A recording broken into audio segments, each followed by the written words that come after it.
Le ministre parle, mais je sais une chose, c'est que c'est une façon aussi de se moquer de l'opposition.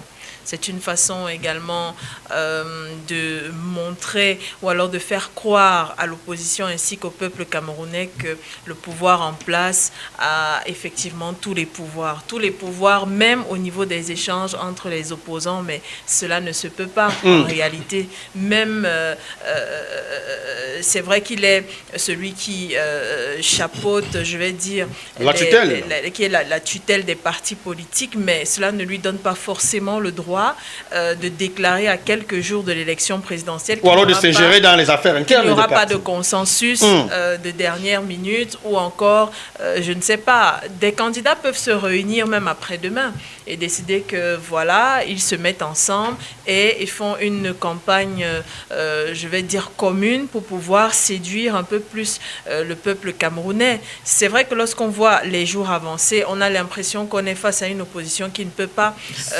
s'entendre, mais il ne s'agit pas de s'entendre forcément. Il s'agit aussi de comprendre que chaque Camerounais devrait avoir la possibilité de choisir qui il veut en face de lui et non pas qu'on lui impose une idée selon laquelle il faut absolument un consensus ou alors une coalition.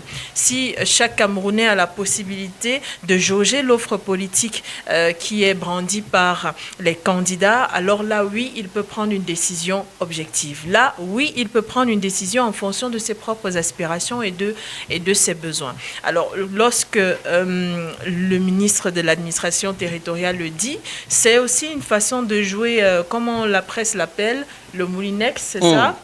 C'est aussi une façon de jouer le moulinex, c'est prouver qu'il a encore la main mise malgré le calme qui peut s'observer sur le terrain. Il a la main mise sur l'actualité politique dans le pays et sur, je vais dire, les affaires qui concernent l'élection présidentielle. Malheureusement, c'est un tout petit peu, comme je l'ai dit, se moquer de l'opposition parce que ça donne l'impression que c'est en fonction des couleurs que le MINAT annonce que les partis politiques se dressent pour agir ou encore se ruent pour agir vers, que ce soit envers le peuple ou encore entre eux, les différents partis politiques. Et c'est bien dommage. Chaque parti aujourd'hui, chaque candidat, je crois, a reçu au moins un ou plusieurs soutiens d'autres formations politiques. En cela, vous pouvez voir des alliances qui se créent pour soutenir des candidats. Et c'est ce qu'il faut retenir, qu'il y a autour de certains candidats, je vais prêcher pour ma chapelle, Serge Espoir Matomba qui a reçu, par exemple, le soutien d'au moins 6 formations politiques qui avaient pour objectif d'accompagner sa candidature, qui avait pour objectif de se rallier à lui, à sa vision ainsi qu'à sa cause, en défendant désormais sur le terrain le programme politique qui est proposé par le candidat Serge Espoir. C'est ce qu'il faut peut-être retenir et ne pas donner l'impression au peuple camerounais qu'il est face à des opposants qui sont peut-être brimés, qui ont besoin d'avancer et qui sont stoppés net par un ministère de tutelle. Ce n'est déjà pas le cas. D'accord. Léonide Onfoum, la loi électorale confie donc à l'ECAM l'organisation et la supervision du scrutin. En se prononçant sur la question des candidatures, le ministre Paul Atanga-Ndiaye n'outrepasse-t-il pas ses prérogatives? Bon, moi, lorsque j'ai suivi le ministre, j'ai eu l'impression d'entendre quelqu'un d'essentiellement partisan. Comment ça? Oui, parce que le grand intérêt du pouvoir aujourd'hui, c'est effectivement d'avoir une opposition qui irait à cette élection en rang dispersé. Et donc, lui, qu'est-ce qu'il fait? Il essaye justement d'activer son moulinex contre les velléités ou bien la volonté de l'opposition à se regrouper, même si c'est autour de 3 ou 4 coalitions, selon qu'il pourrait avoir des possibilités de regroupement parmi les leaders qui sont aujourd'hui admis à concourir pendant cette élection. Donc il veut une opposition divisée. Je disais que j'ai eu l'impression d'entendre quelqu'un de partisan. Vous savez que la liberté que lui il a en tant que ministre, n'est-ce pas, l'ECAM ne peut pas l'avoir. Oui, l'ECAM ne peut pas l'avoir. Donc, qu'est-ce qu'il fait? Il se permet de commenter les faits d'actualité, mais en faveur cette fois-là de son camp. Mais je dis aux Camerounais, qu'est-ce que vous devez vous y lire? Il faut y lire de la panique. Le ministre est paniqué. Tous ces gens qui pensent et ils voient de plus en plus cette issue, cette occurrence-là, qu'ils vont perdre leurs privilèges. Mais ils se comportent exactement tel que vous voyez le ministre Atangandjila. Dans ses expressions, y compris faciales, dans sa gestuelle, et même son ton, vous sentez quelqu'un de paniqué. Il sait que quelque chose est en train de vouloir se passer dans ce pays et dont il n'a pas la maîtrise. Les lois liberticides, pour prendre le sujet d'avant, que vous indiquiez tout à l'heure, c'est ce système-là qui, sentant venir une bourrasse, essaye de la contenir et de la maîtriser, mais inexorablement elle avance avec une telle force qu'eux-mêmes ils sentent qu'elle pourrait les emporter. Et c'est ces expressions de panique-là que vous voyez, parce que disons-nous quand même un certain nombre de choses.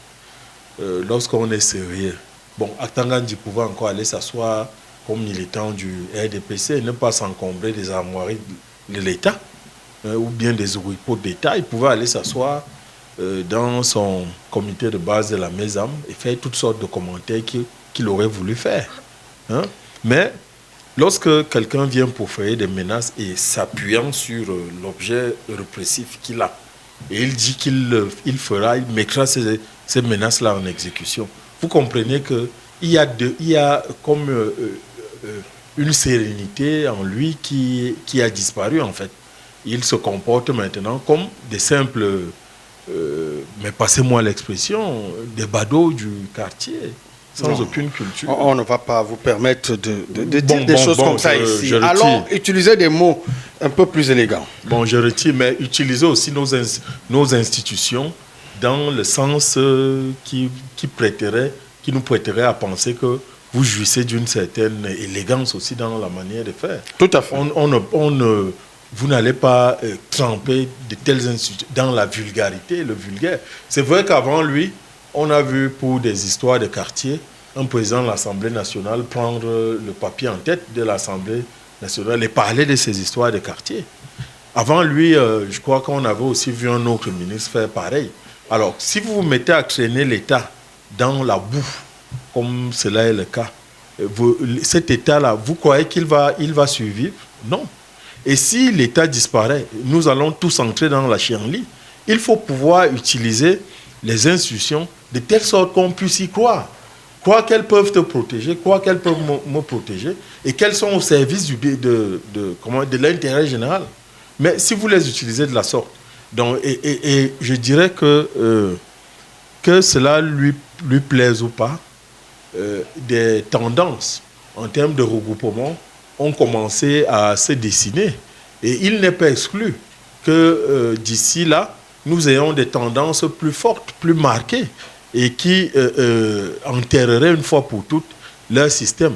Et même sans ces regroupements-là, moi je suis sûr que si tous les Camerounais se lèvent, chacun avec sa carte d'électeur, hein, et vont dans le sens de ce que nous entendons et ce à quoi nous appelons, c'est-à-dire un vote, un référendum contre le pouvoir actuel, qui est incapable de continuer à gouverner. Alors, quand vous voyez un système tel celui-là, qui est en place depuis plus de 40 ans, et vous ne voyez personne émerger là-dedans pour prétendre dire qu'il peut remplacer le président Paul Biya au cas où, alors c'est sérieux. C'est sérieux. Les nations, les appareils, y compris politiques, se projettent même sur une centaine d'années par rapport à ce qu'ils auront comme leadership, hein, par rapport à ce qu'ils auront comme modèle de gouvernance et tout. Et nous sommes gérés à la petite semaine. C'est ce avec quoi les Camerounais veulent rompre. Et nous allons rompre avec cette façon de faire-là. Le 12 octobre, soyez-en sûrs. Donc, ils peuvent commencer à pleurer. Hein. Mais ce qui arrive là arrivera. Qu'ils le veuillent ou pas. Ça va se passer comme ça. D'accord. Fabien Assigana, allons un peu sur la séparation des missions entre Elecam et l'OMINAT. L'OMINAT est chargé de la sécurité et du maintien de l'ordre, tandis que Elecam est chargé de l'organisation du scrutin. Quand un ministre affirme publiquement qu'aucune candidature ne se retirera, n'est-ce pas une manière de brouiller cette frontière? Moi, je crois que c'est la distraction. C'est sans objet. Parce que si je vous dis là que vous êtes informant, j'ai créé quoi. Tout le monde sait que vous êtes informant. Parce que la loi elle-même, le code électoral dit qu'après qu'on ait déjà imprimé les bulletins de vote, même si vous retirez, vos bulletins seront là. Donc il a inventé quoi. Et puis ça servait même à quoi? Il voulait exister. C'est tout simplement que Atanga qui veut exister. Non mais est-ce que vous pouvez vous constituer en candidature unique au sein de l'opposition après cette déclaration?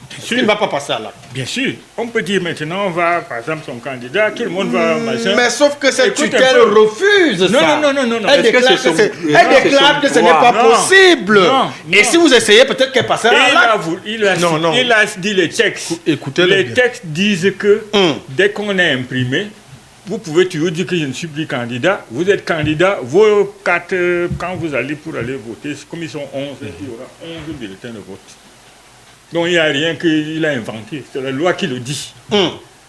Mais si moi, mon parti, son parti, l'autre parti, on se dit que bon, nous on se retire. Et puis c'est l'autre. Nous faisons de la campagne pour un seul candidat. Même si les bureaux, les bulletins... Et on ira choisir uniquement ce bureau. Oui, on commence à dire à nos propres militants... Tout à fait. C'est cette personne. Même s'il y a des bulletins là-bas, il n'y a pas de problème. Donc il n'a rien dit de nouveau. Et ce n'est pas lui qui dit que tu peux ou tu ne peux pas. Il ne peut pas venir dire à mon candidat ou à son candidat que tu n'as pas le droit de te retirer. Comment il s'appelle Akere Mouna s'est retiré la dernière fois, en 2018. Il y avait quoi? Sauf que ces bulletins étaient tout dans les urnes. Tu comprends? Mais il s'est retiré dans les bureaux. et il a dit qu'il soutient un autre candidat. Vous comprenez? D'accord. Donc moi, je dis que tout ça, là, c'est... Vous savez de quoi il s'agit? De quoi il s'agit, c'est que... D'abord, moi, dernièrement, j'étais à une télé. Je leur ai dit, si vous m'invitez, dès que vous me parlez encore de coalition, je me lève, je ne viens plus dans votre émission. Parce qu'on veut distraire les Camerounais que si vous n'êtes pas unis avec un seul vous ne pouvez pas. Vous ne pouvez. C'est pour que les Camerounais se disent que comme ils n'arrivent pas à avoir une candidature unique, Paul Biya a déjà gagné, ça ne sert même à rien d'aller voter. To win, you must unite. Non. Nous, on part du principe que le jour que quelqu'un s'est levé avec son dossier, il est allé à l'ECAM et il a déposé, il est sérieux ou il n'est, sauf s'il n'était pas sérieux. Parce que nous, on a fait un congrès extraordinaire, on a élu notre candidat, et quand il est parti là-bas, s'il dit qu'il n'est plus candidat, il doit d'abord réorganiser un congrès extraordinaire pour nous expliquer qu'est-ce qui se passe, et nous décidons soit même de ne même plus supporter qui que ce soit, ou de supporter quelqu'un. Mais quand vous êtes passé par un congrès extraordinaire, vous avez été désigné comme le candidat, ça veut dire que vous avez un programme que vous allez présenter au peuple camerounais. Moi, je n'ai pas de problème qu'il y a 12 candidats. Et je peux vous garantir que même si c'est Paul Biya, il ne peut plus gagner avec plus de 50%.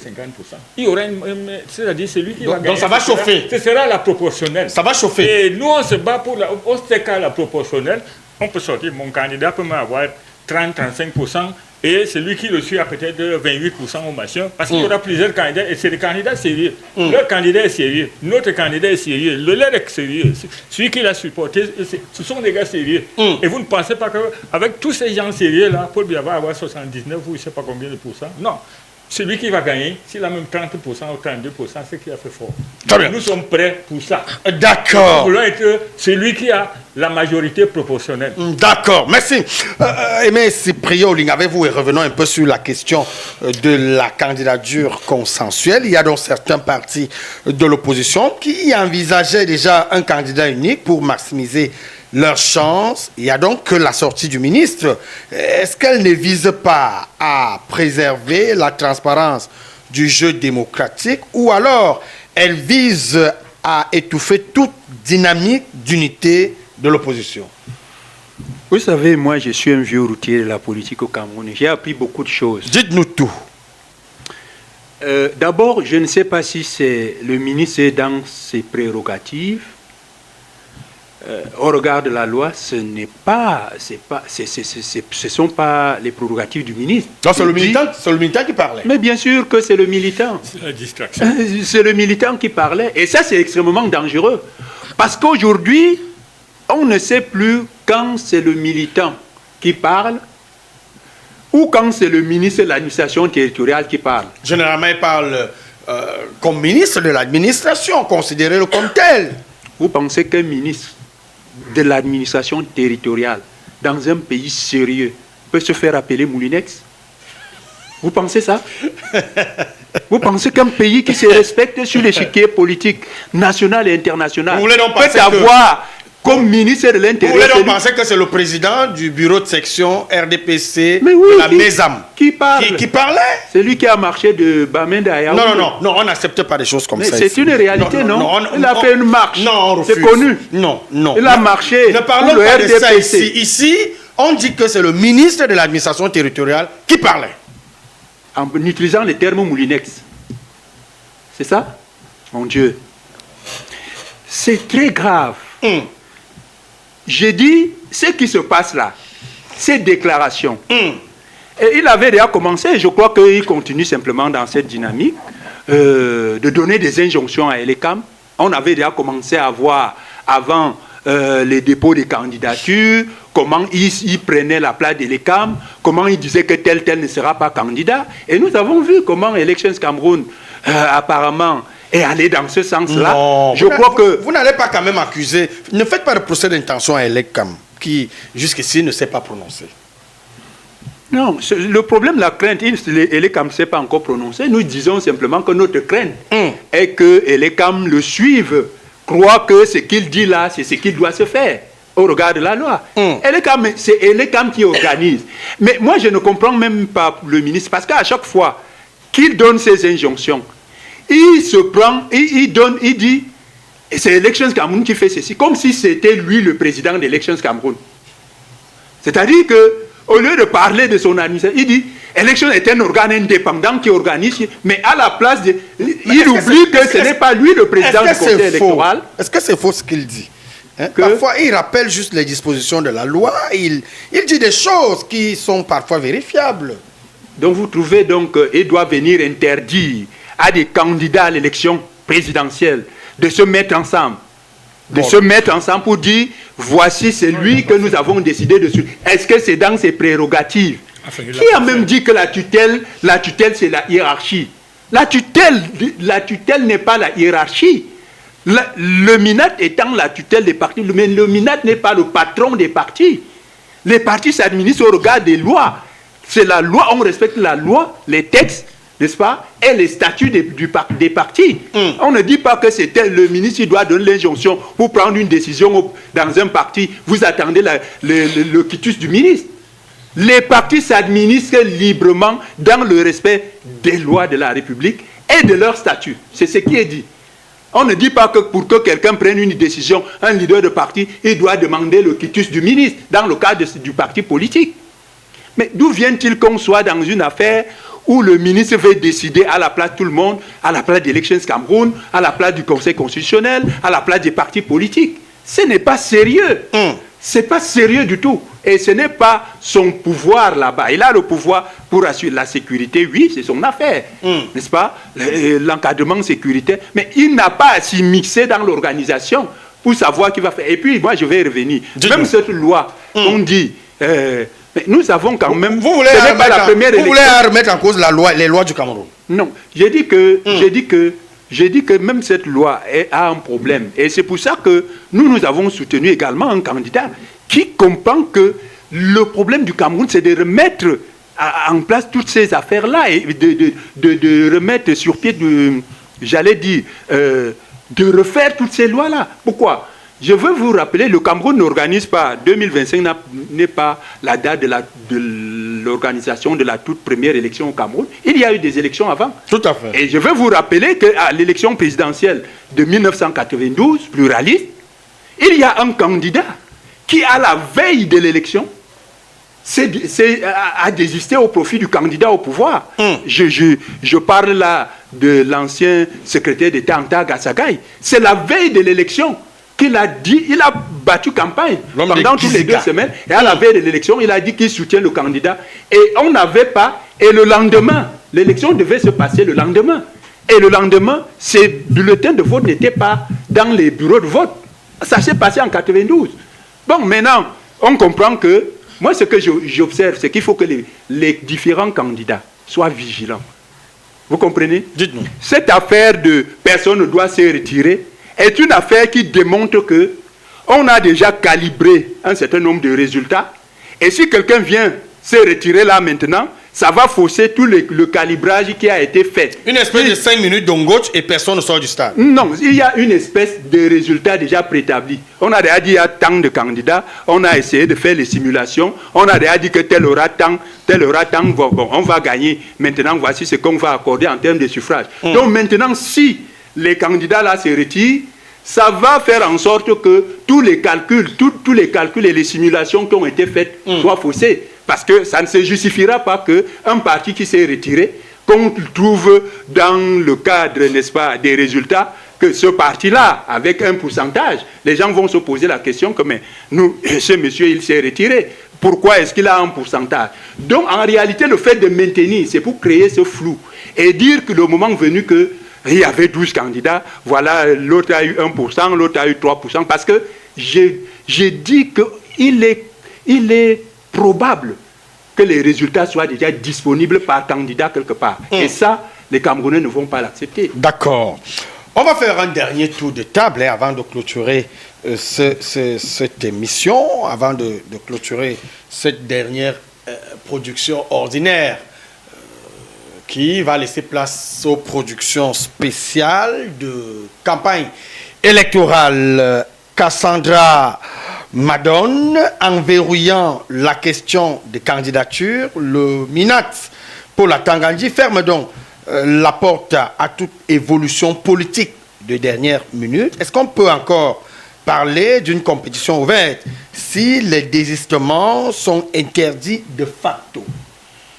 Bon, on ne peut pas dire que les désistements sont interdits. Ce qu'ils ne voudraient pas voir, ce sont des désistements pour accompagner d'autres candidats, si j'ai bien compris ce qu'a dit le MINAT.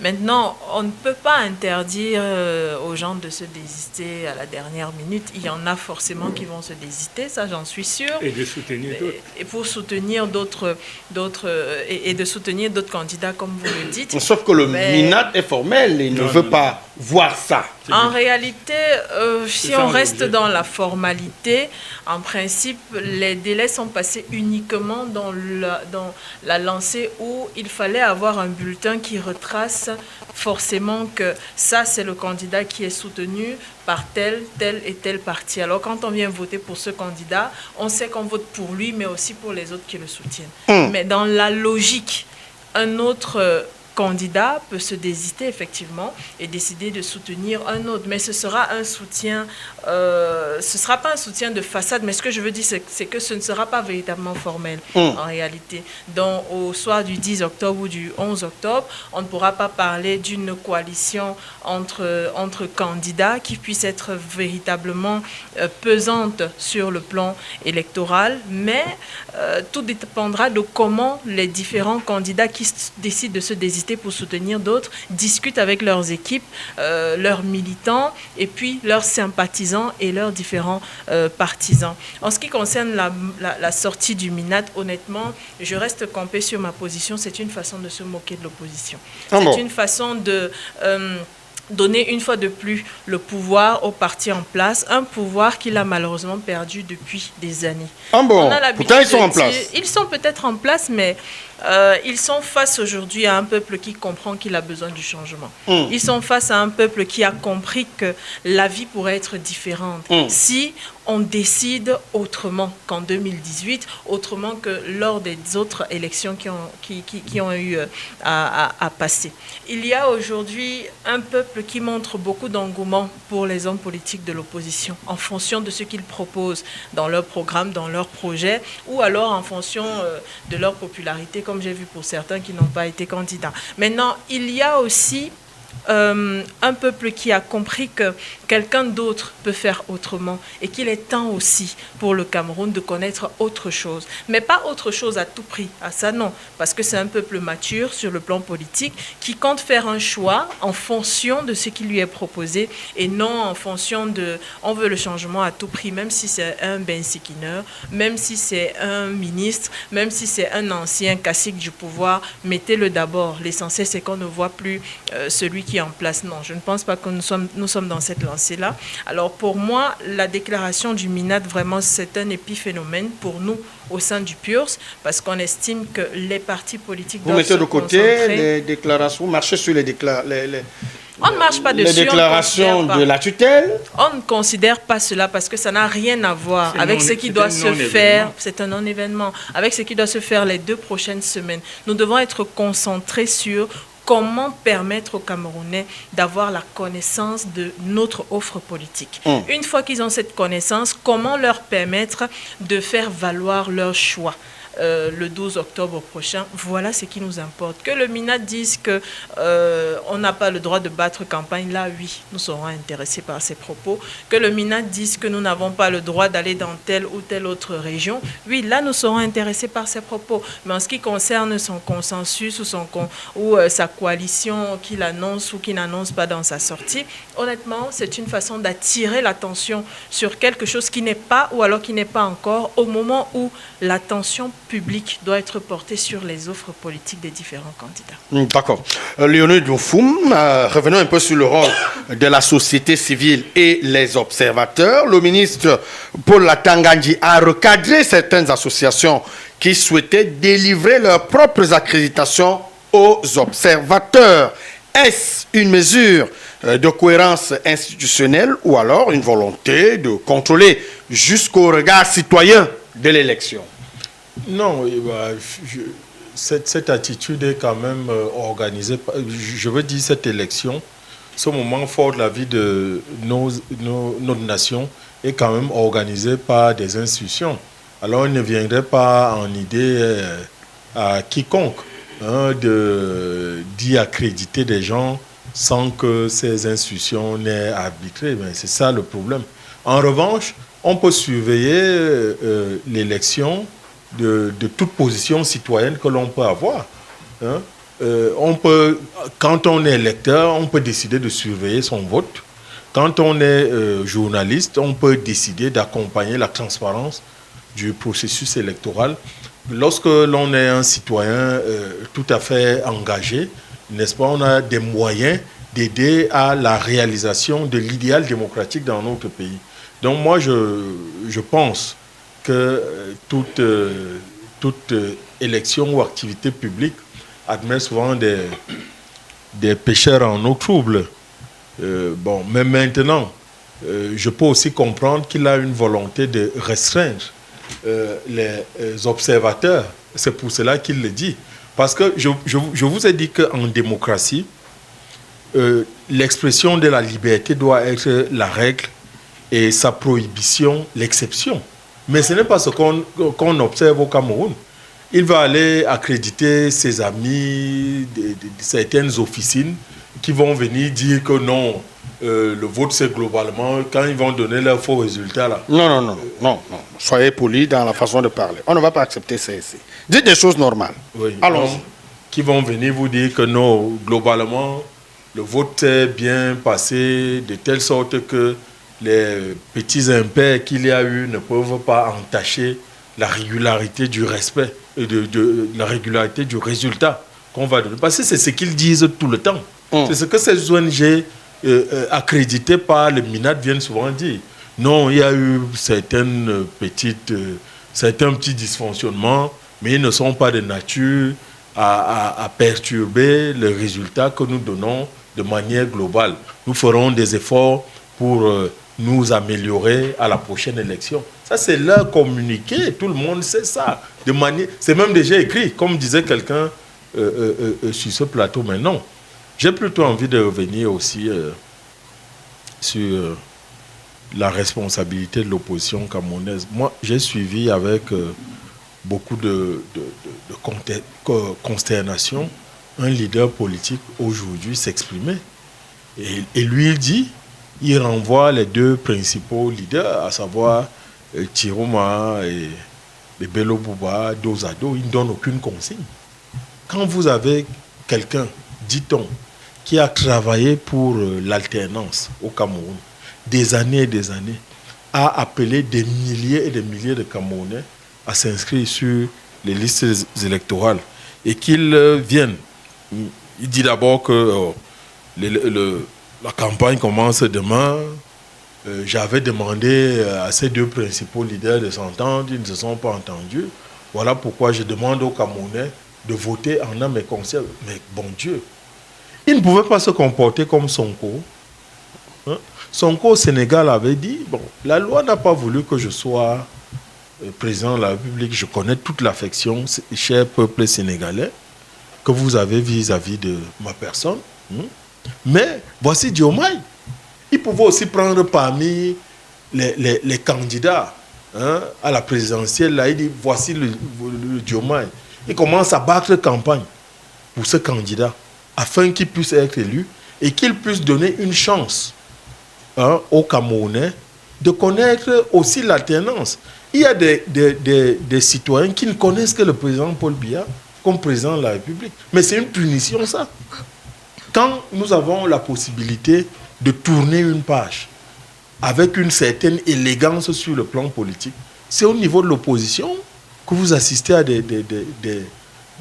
comment on dit ça, des ballons vendangés. C'est-à-dire tout le monde voit comment le but est ouvert, le ballon est posé, le gardien a même déjà plongé, il est couché de l'autre côté. Vous savez que le gardien à Genève. Donc tout le monde le voit couché de l'autre côté, il a déjà dégagé les buts. On dit, va juste tirer le pénalty pour qu'il entre dans le but. Lui, il dit que non, il ne peut pas tirer ce genre de pénalty. Donc nous-mêmes aussi, au niveau de l'opposition camerounaise, nous qui travaillons pour l'alternance, apprenons à être sérieux.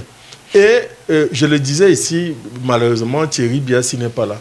Mais l'histoire va juger ce type de comportement. Comment peut-on être si nombriliste au point de ne penser qu'à soi? Donc, si ce leader-là, lui, n'est pas présent du Cameroun, le Cameroun ne mérite pas de connaître l'alternance. C'est ce qu'ils veulent dire de leur côté-là. Non, mais soyons quand même sérieux aussi. Mais je veux rassurer les Camerounais en leur disant que ceux qui sont aujourd'hui en lice, ce ne sont pas des clémentins. Ce sont des citoyens camerounais qui ont pris sur eux pour ne prendre que le cas du ministre Bello Bouba. Vous savez, la vie politique est une course de relais aussi. Est une course de relais. Peut-être que Bello avait constaté que Kamto était déjà essoufflé. Et il savait ce que Moulinex allait finalement faire de Kamto. Il lui a dit, passe-moi le relais. Et c'est ce relais-là, justement, que le président du MS est en train de refuser de passer à quiconque. Ancien président. Oui, à quiconque. Donc, lui, il dit que si ce n'est pas lui, il n'y aura rien dans ce pays. Alors, moi, ce genre d'attitude me désole, mais que les Camerounais se disent qu'ils ont des hommes de valeur et de tempérament au sein de ceux qui sont en course. Tout ce que nous leur demandons, c'est que pendant les 2 semaines qui vont venir, là, nous allons leur vendre nos offres politiques. Et il faut qu'ils choisissent la meilleure et qu'ils se lèvent tous comme un seul homme. Je vous dis qu'il s'agit d'un référendum. Et je peux même vous dire pourquoi Biya a déjà perdu cette affaire-ci. Je peux vous dire. Il comptait sur les 40% à peu près de voix du Nord pour faire le plein de voix. Il comptait aussi sur l'espace du Sud. Or, vous savez que dans les grandes villes qui concentrent l'essentiel des populations chez nous, il est toujours arrivé perdant. Il est toujours arrivé perdant. Donc, avec ces candidatures, nous sommes sûrs que nous sommes capables de les fixer et avec le vote sanction que les Camerounais vont faire, mais il sera battu, avec ou sans coalition, il sera battu dans les urnes. Et ça, c'est pour ça que vous voyez la panique que les uns et les autres sont en train de manifester là.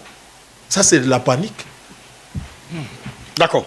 M. Cyprien Olinga, avec vous, revenons un peu sur le climat sécuritaire et la sérénité du scrutin. Le ministre pour la Tanganyika affirme que la situation sécuritaire est globalement sous contrôle dans le littoral. Est-ce qu'il faut y voir un message de rassurance sincère ou alors il s'agit d'un discours officiel qui masque des inquiétudes réelles? Que le climat sécuritaire est rassurant au littoral. Y avait-il un problème au littoral? Non, il aurait souhaité que le ministre nous dise que le climat sécuritaire dans les régions du nord-ouest et du sud-ouest est sous contrôle, que celle de l'extrême nord est sous contrôle. Par là, des endroits où on aurait souhaité que le ministre nous rassure sur la sécurité de ceux qui iront voter dans ces régions. Le littoral n'avait pas de problème de sécurité. Jusqu'ici, si mes souvenirs sont exacts, y avait-il un problème de sécurité au littoral?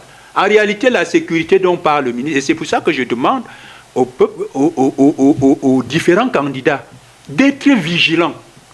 C'est-à-dire qu'ils sécurisent, on l'a vu à Bertois, après qu'un candidat, le candidat que le FDR a décidé de soutenir, soit passé à Bertois avec tout ce qu'il y a eu là-bas comme mobilisation.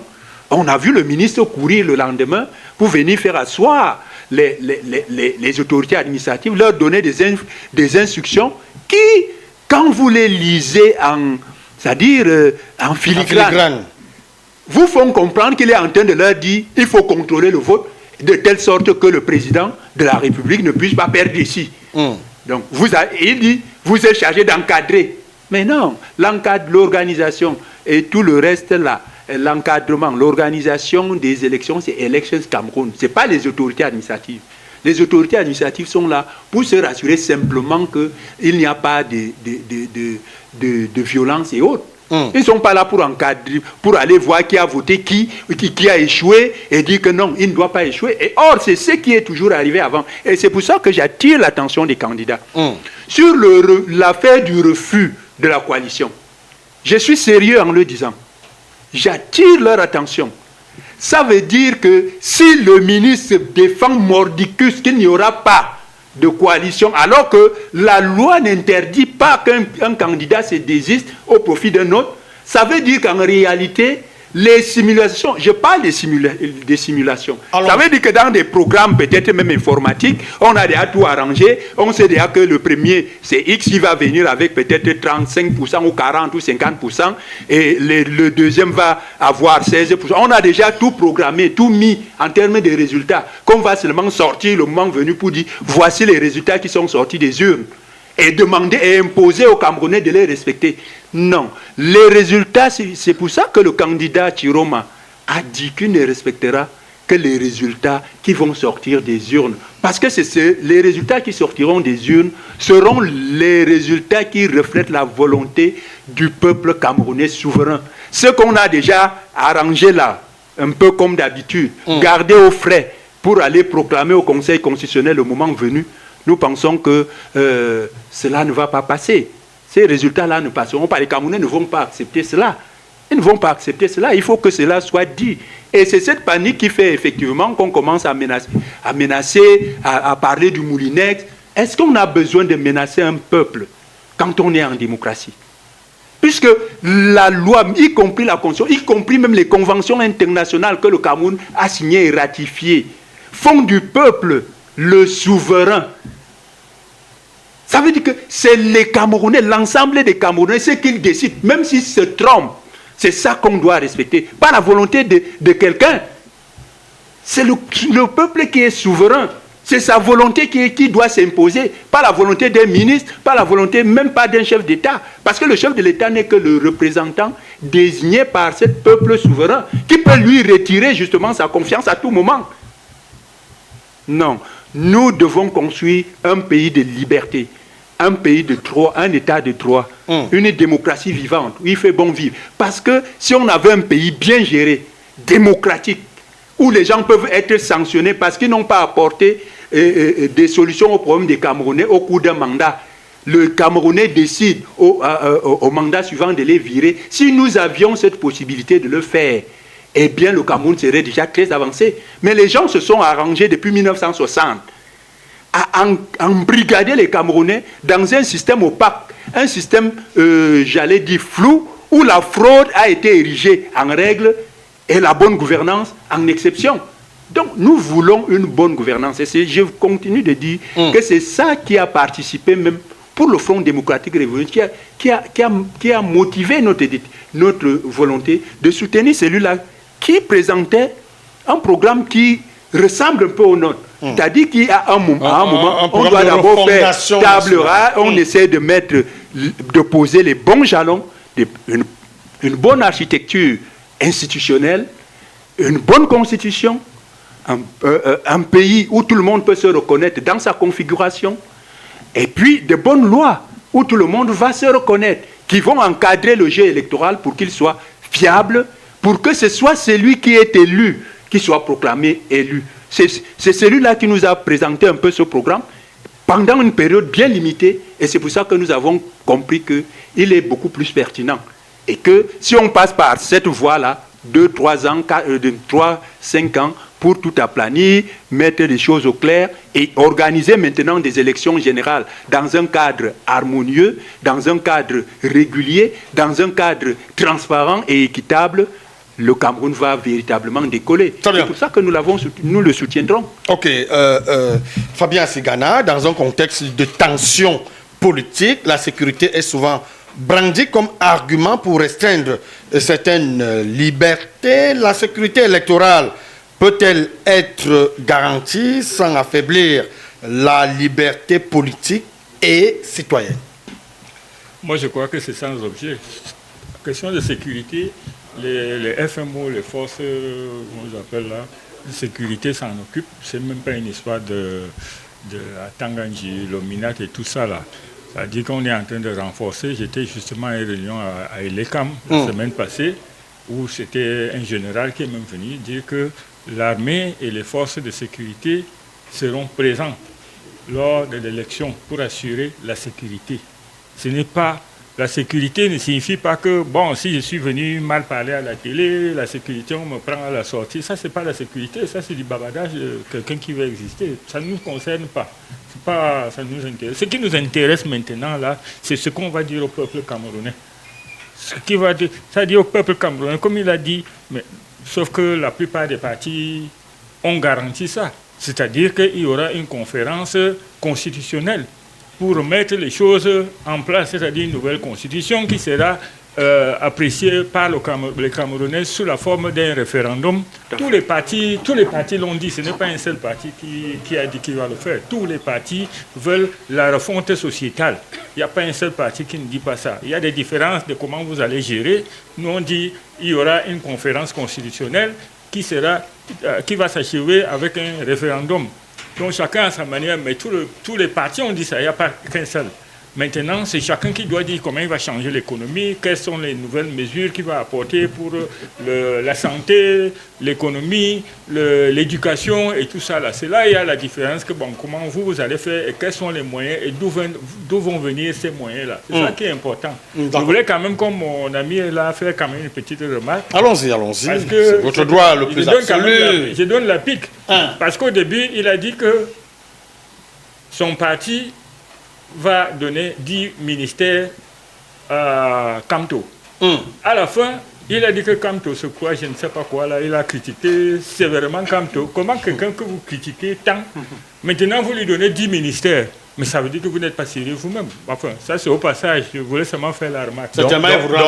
Donc vous croyez que quand on critique quelqu'un, c'est qu'on le déteste. On est en démocratie. Non, moi je ne parle pas de détester. C'est moi qui parle. Tu sais que, oui. Je vous ai laissé parler. Tu sais que le Moulinex le déteste aussi parce qu'il a dit que son candidat, Thiro Mapale, déjà comme Kamto, il appelle à l'insurrection. Bon, c'est la vie. Il dit que si lui va contester les armes au besoin, pas à la force. J'ai seulement dit que il a dit qu'il donne 10 ministères à Kamto. Mais à la fin, il a dit que Kamto, il a dit qu'il ne soutient personne.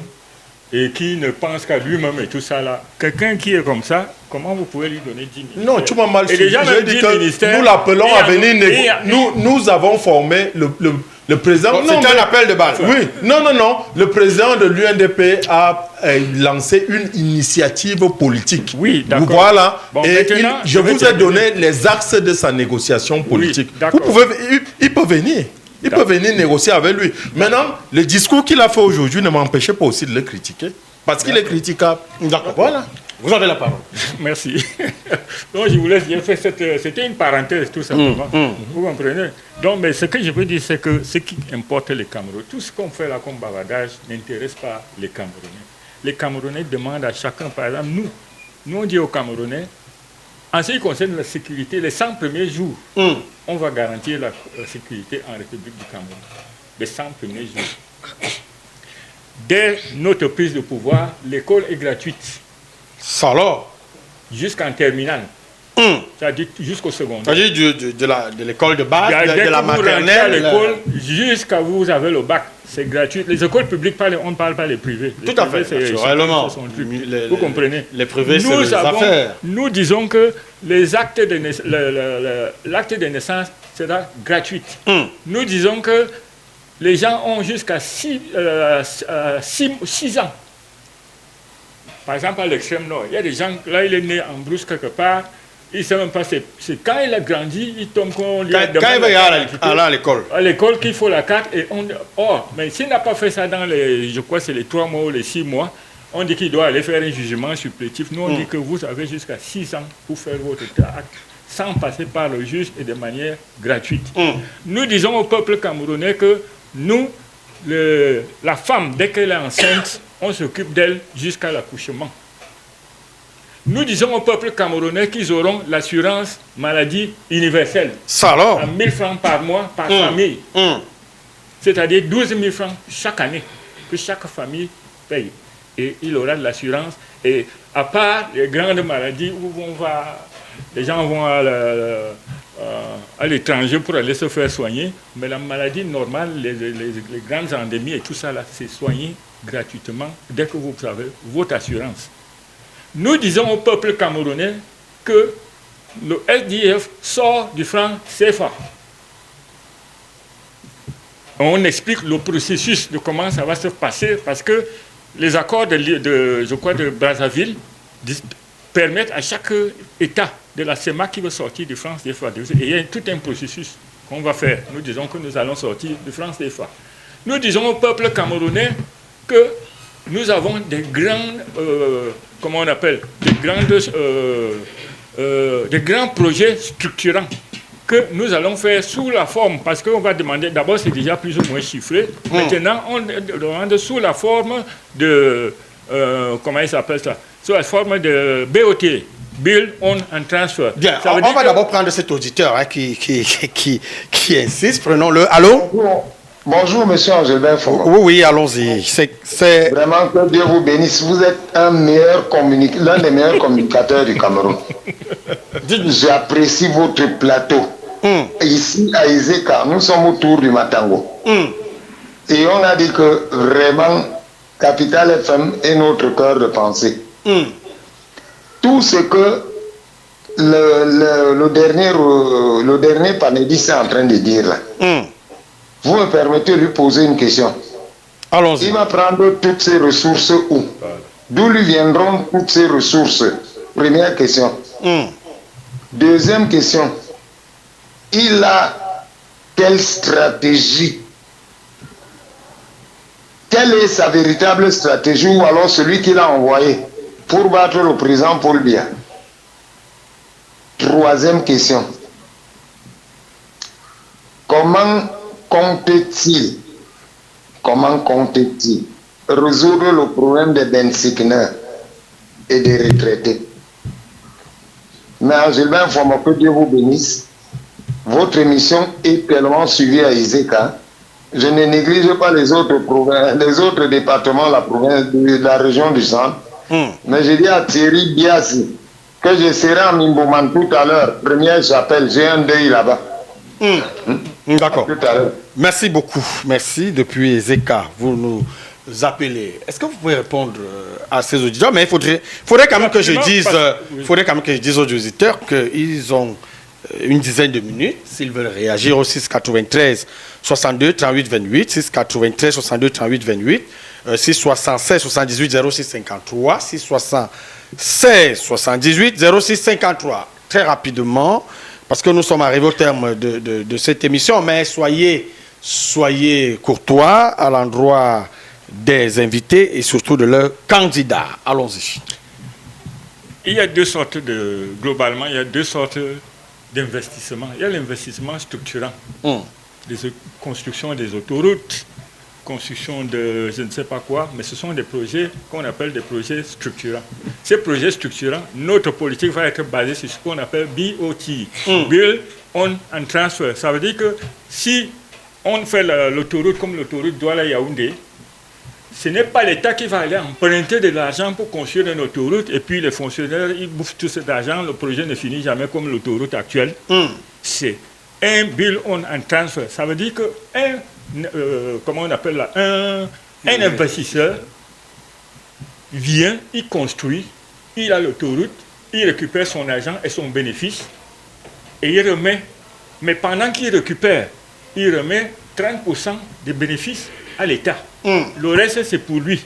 Et les calculs seront faits, on saura qu'en 30 ans, en 20 ans ou en 35 ans, je ne sais pas combien d'années, ça va vous appartenir. Je prends un exemple très qui existait même déjà au Cameroun. Vous avez vu l'ancien pont du Vouri. Le pont du Vouri, quand moi j'ai fait le collège Iberman, quand j'étais à Douala, le pont du Vouri était payant, sauf pour les cyclistes et les piétons. Payant comment ça? C'était payant, on payait 100 francs pour traverser. Parce que c'était en BOT. Ça a été construit en 52. C'était en BOT et aujourd'hui vous traversez le pont, vous ne payez pas. Vous comprenez? Parce que c'est une société privée qui était venue construire le pont et elle devait récupérer son argent. Et elle a récupéré son argent après 30 ou 40 ans, je ne sais pas combien. Mais ils ont récupéré l'argent et l'État a retiré. Donc, si on fait une autoroute Douala-Yaoundé et que c'est un privé qui est venu construire, dans ce cas, il faut aussi gérer, c'est-à-dire une bonne gouvernance, que les investisseurs aient confiance, des bonnes lois. C'est un investisseur qui vient, il fait l'autoroute Yaoundé-Koussiri pour le donner au Tchad.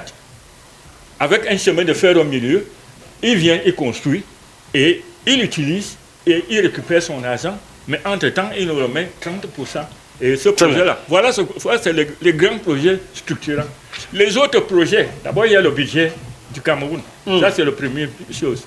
Deuxièmement, tu réduis le service public, parce qu'il y a un effectif pléthorique. D'accord. Troisième chose... Non.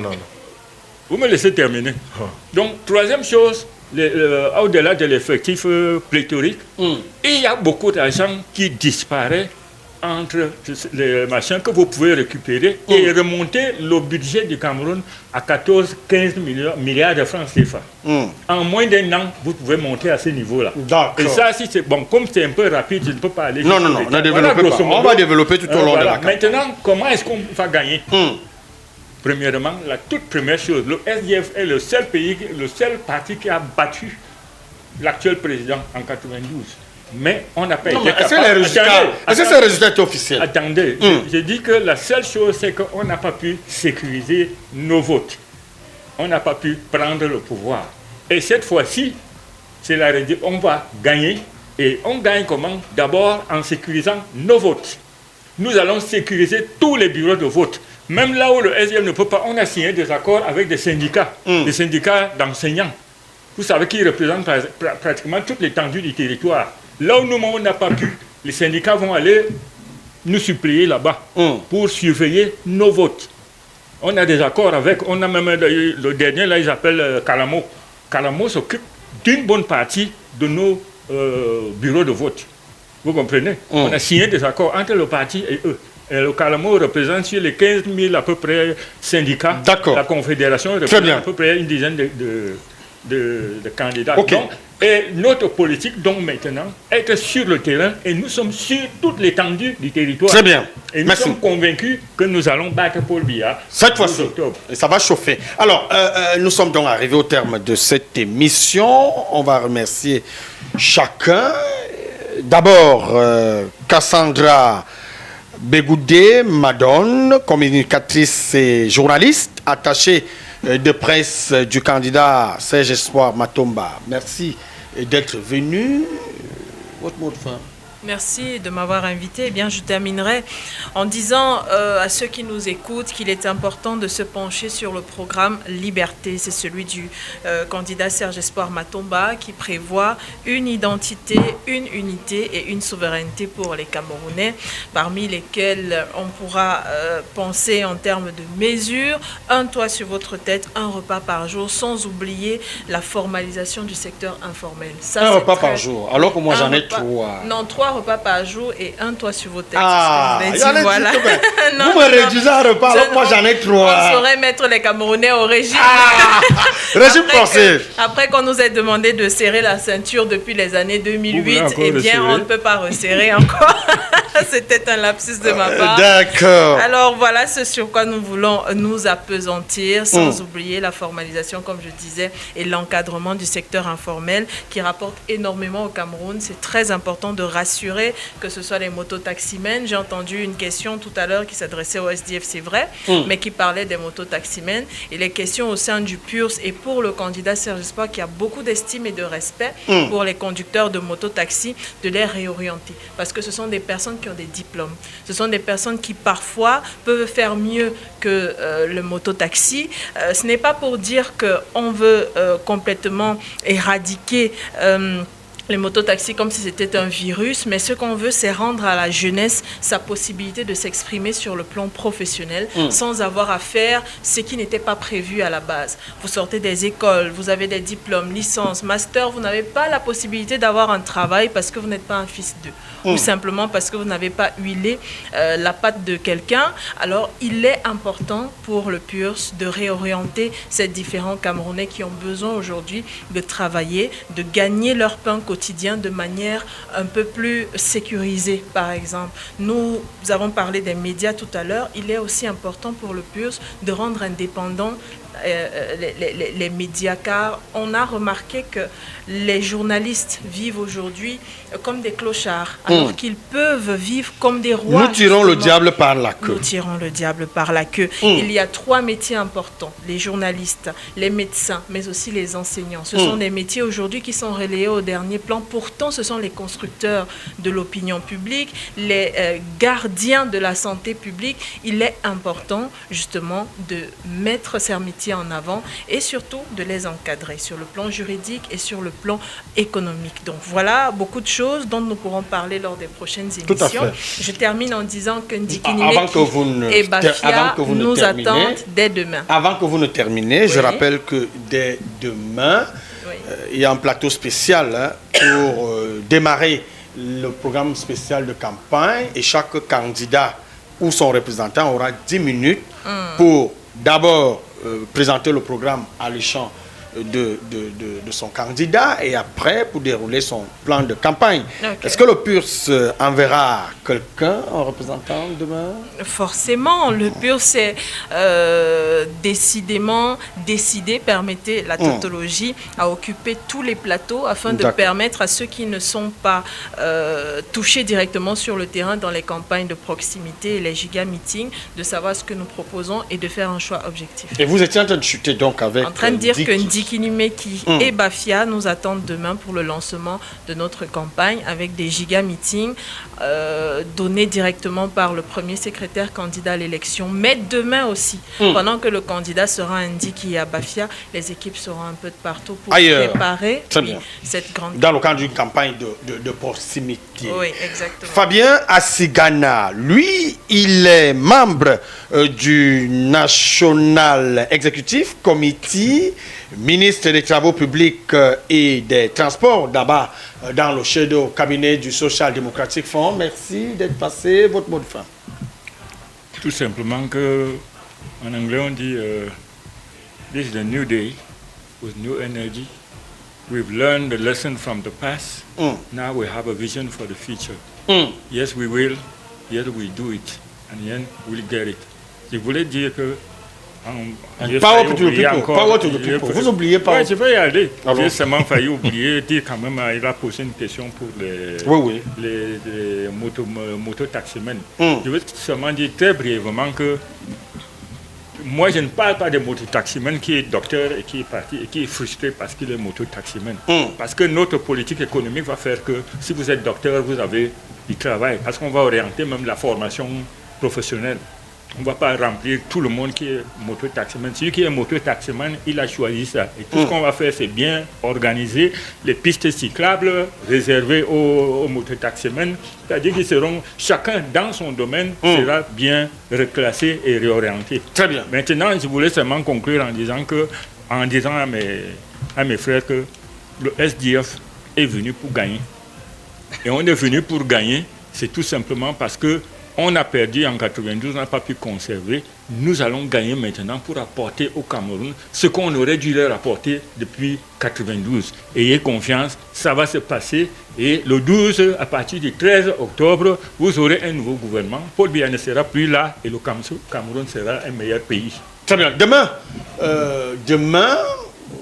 vous confirmez votre présence pour venir présenter votre projet de programme politique et votre plan de campagne. À 9h, vous venez, vous avez 10 minutes, vous parlez et vous partez. Il n'y a pas de problème. Très bien. L'UNDP également était là avec Léonide Nfoum, qui est dans la communication de ce parti et qui répond toujours présent à nos appels. Merci d'être là. Votre mot de fin. Oui, je veux dire aux Camerounais que il n'y a pas de redistribution sans une économie qui soit viable et robuste. Tout part de l'économie. Ce que nous avons remarqué au Cameroun, c'est que nous avons un taux de croissance chaque année qui a toujours oscillé autour de 3. Quand il est fort, il est à 3,5. Et ce type de taux de croissance en économie s'appelle des taux de croissance d'appauvrissement. C'est pour cela que justement tout est difficile et dur au Cameroun. Même les investissements que l'État, de manière structurante, doit organiser, il n'arrive pas à les réaliser. Ne parlons non plus de la demande sociale. Donc l'État que va diriger le président Bello Bouba veut ramener la croissance à 2 chiffres. Et c'est simple de le faire. Si vous prenez un pays comme la Côte d'Ivoire qui a pratiquement les mêmes capacités et les mêmes potentialités que nous, ils produisent 2 fois la richesse que le Cameroun produit par an. Et quand je le dis, ça c'est en termes de chiffrage. Mais quelle est la réalité même de la réalisation de notre budget, puisqu'on n'a pas une opposition robuste qui va regarder au fond des choses. Beaucoup d'experts disent que les budgets de 700 milliards que l'on vous brandit au Cameroun, 7 000 milliards que l'on vous brandit au Cameroun, sont à peine réalisés à 60%, pour les plus optimistes. Oui, on vous dit que c'est même parfois moins, puisque le Sénégal, qui a pratiquement le même budget que nous, allez voir ce qu'eux ils font là-bas en termes d'investissement, que ce soit dans le domaine des investissements structurants ou même du social. Allez voir le niveau de salaire que les Sénégalais ont pour les fonctionnaires. Alors là où je m'oppose un peu aux représentants du SDF, c'est de dire que notre fonction publique est pléthorique. Non. Quand nous avons fait les projections, nous sommes à peu près à 300 000 fonctionnaires. C'est 0,1% de la population camerounaise. Donc on a une fonction publique très lacunaire. Et c'est pour cela que dès que vous quittez Yaoundé, pour voir un fonctionnaire, ce n'est plus évident. Donc il faut porter cette fonction publique à 10%. Parce que c'est ça le taux normal qui veut qu'il y ait un service public qui puisse répondre aux attentes du citoyen. Donc à 10%. Donc c'est ce que nous allons faire. Et la fonction publique locale également va s'y mêler dans le cadre de la déconcentration ou du fédéralisme selon ce que les Camerounais choisiront, puisque cette problématique-là sera soumise à référendum. Donc, il y a un effort conséquent à faire sur les salaires, le président Bello Bouba s'est engagé auprès des enseignants de signer le statut spécial des enseignants. Parce que vous savez, tout ce monde-là est en train de fuir. Et sur le plan de l'organisation de l'économie, l'État, justement, ne peut pas employer tout ce monde. Il faut organiser l'économie de telle sorte que le secteur privé prenne sa part. Or, vous savez que la seule garantie que les jeunes ont au Cameroun, c'est l'État. Donc, il faut que l'État se porte caution pour ces jeunes, pour leur donner des crédits et suivre ces jeunes-là dans la création des entreprises et leur donne les moyens de pouvoir le faire. Aujourd'hui, on demande aux jeunes de faire des formations professionnalisantes. Dès qu'ils ont fini de faire cette formation, ils sont reversés dans le marché de l'emploi sans véritable accompagnement dans cet emploi, dans la capacité de créer ces emplois-là. Donc, nous allons le faire. Et le président Bello Bouba vous a dit qu'il y a un programme de 60 000 milliards qui va accompagner cette création des entreprises par les jeunes. Et nous allons trouver des moyens qui vont aider, n'est-ce pas, à ce qu'il y ait de la garantie dans les fonds que nous allons allouer aux jeunes. Donc voilà pourquoi nous disons qu'avec Bello Bouba, nos jeunes ne vont plus être chassés en Guinée équatoriale ou bien au Gabon comme des moins que rien. Non. Non, nous allons construire une économie robuste qui permet aux Camerounais d'être heureux et de vivre chez eux, d'avoir une famille, d'avoir un toit, de pouvoir se déplacer à leur guise. Bref, d'avoir un avenir dans leur pays et de vivre dignement ici au Cameroun.